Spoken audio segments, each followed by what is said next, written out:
like to do some impressions, and I'm going to keep them short, because they're shit. Right.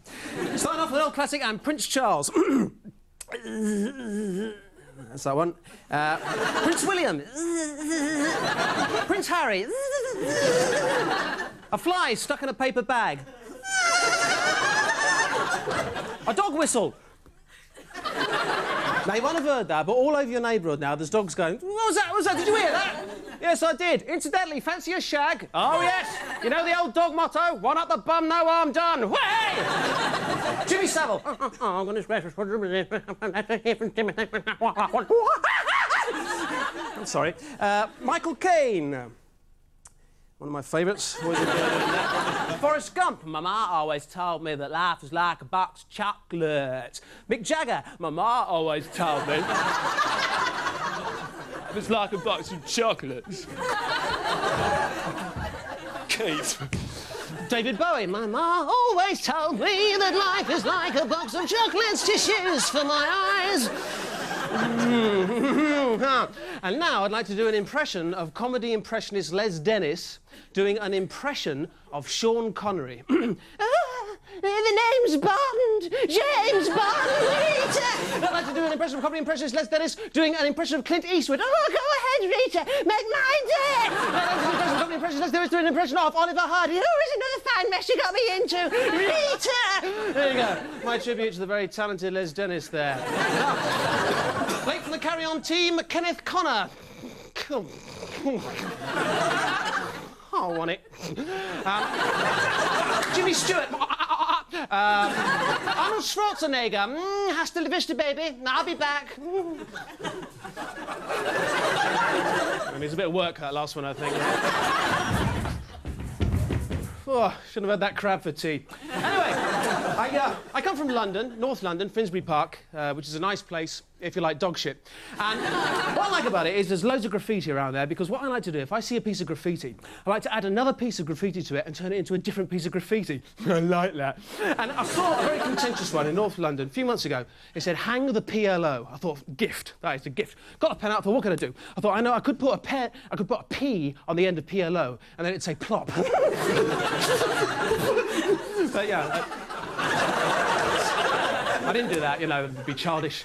So what I did, said, hang the PLO, and rather pithily underneath it I put, what you have failed to take into account here, graffiti writer, whoever and wherever you may be, is the fact that, grammatically speaking, the PLO is a collective noun denoting an organisation. Therefore, if one were to hang the PLO, as you so staunchly advocate, one would not only have to hang the individual members, but also the buildings for which they operate, the equipment they use, indeed the very values to which they subscribe. This is a logical absurdity, surely.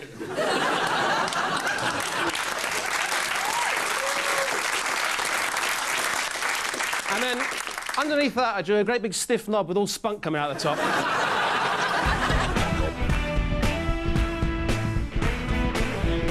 A lot of people are laughing, that's good. A lot of people laugh like this, though, right?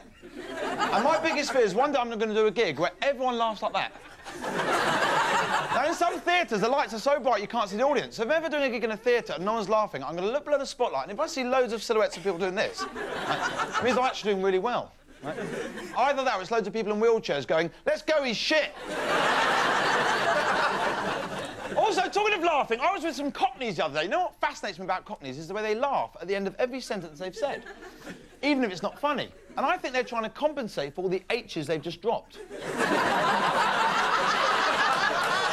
So a Cockney walks in a pub and goes, hello, Harry, how's it going? Heard you been on holiday? How was it? Get us half a lager.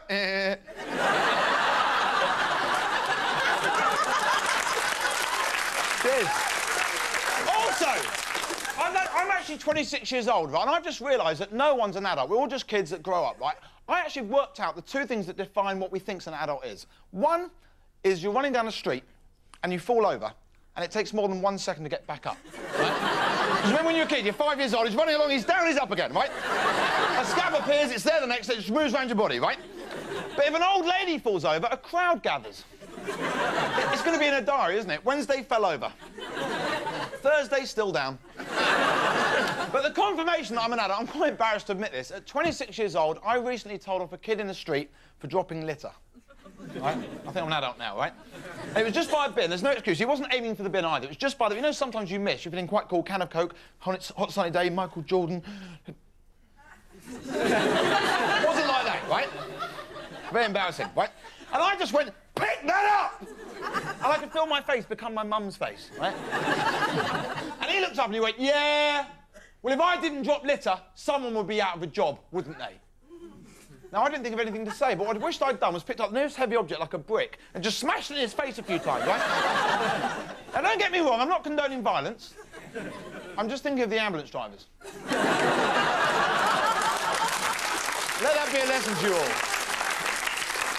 Also, there's a lot of fuss about young people taking drink and drugs. I'll tell you this now, if I had a choice between doing drink or drugs for the rest of my life, one or the other, it would be drugs. Now, don't get me wrong, they both make you ill, but at least when you phone in sick the next day, you've got the imagination to come out with something better than food poisoning. Mind you, my boss didn't buy the idea about the aliens surrounding the house. Did you read that thing in the papers about life on Jupiter's moon? They found bacteria on Jupiter's moon. All over the world, people claim they've seen aliens and no one believes them. Let's just say we know for a fact that there's life on our moon. I reckon if there's at least one moon man up there running around for the last 28 years going, I swear, this big ship came down, 2 blokes got out, glass heads, white bodies, walked like this.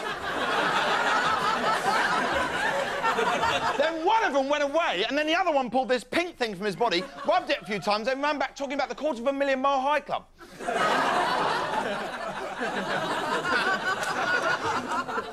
Because you would, wouldn't you? Lads? I reckon he did. You can't tell me that Neil Armstrong went 250,000 miles just to stick a flagpole on the ground, have his picture taken and go home. I reckon he did. I reckon even as we speak, he's in the south of France with his beautiful wife on the porch of his villa having a glass of red wine, a lovely meal. He's got his arm around her, look up at the moon, and she's thinking, isn't life romantic? And he's thinking, I've wanked on that.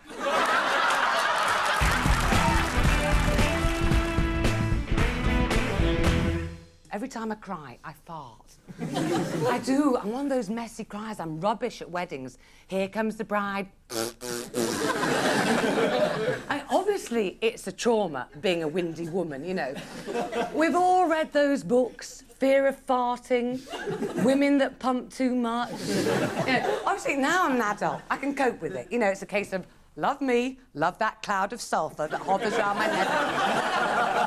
But when you're a teenager, the last thing you want to do in your life is let off in front of your boyfriend. Oh, the shame, the humiliation. Oh, let me die, let me die. This is a true story, right? Once I was about 15, I had this date with a bloke. I went round his house, he said, just jump in the car. I'm nipping indoors to fetch my sunglasses. I'm thinking, Christ, he's got a car and sunglasses. Oh, he's cool, you know. Sat in his car, right, and I'm up to here with wind and excitement. And I just couldn't contain it 1 second. I couldn't. So I braced myself. Put my foot up on the dashboard, fart position number 37. And I let rip this long, lingering, walloping, grey, green, cracking fart. And then I'm wafting it, wafting it, wafting it. He comes out the house, gets in the car. The first thing he says is, by the way, have you met my 2 mates?